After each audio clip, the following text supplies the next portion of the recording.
আমি আমার global polytechnical বন্ধু বান্ধবদেরকে নিয়ে এসেছি। আমাদের ততদিন আমাদের আন্দোলন চলবে ভাইরা, আপনারা কেউ পিছু হটবেন না। আমরা ইনশাআল্লাহ আমাদের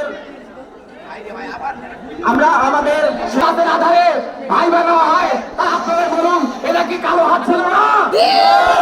রাতের আধারে কোনোদিন ভাই বাবা হয়?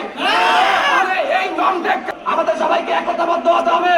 আমরা সবাই বলি তুমি কে আমি কে। আমি আমার সংক্ষিপ্ত বক্তব্য এখানে শেষ করছি।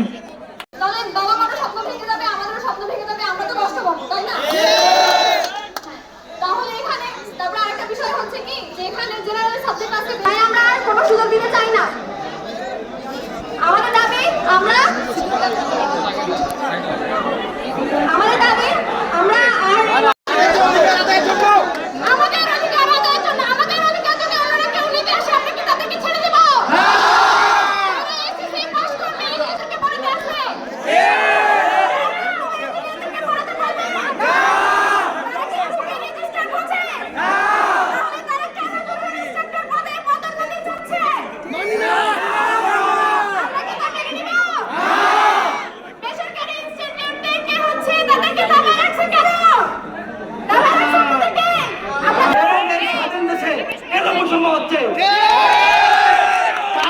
শিক্ষা বোর্ডে সচিব থেকে শুরু করে সব জায়গায় জেনারেল কেন থাকবে?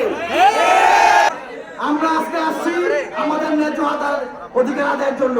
যতক্ষণ না আমাদের অধিকার আদায় হচ্ছে ততক্ষণ আমরা মাঠে থাকবো ইনশাআল্লাহ। তারা যদি এগুলোতে বেশি বাড়াবাড়ি করে তাহলে অবস্থা খুবই খারাপ হয়ে যাবে। আমরা ডিপ্লোমা ইঞ্জিনিয়ার এতদিন চুপ ছিলাম, এখন আর চুপ থাকবো না।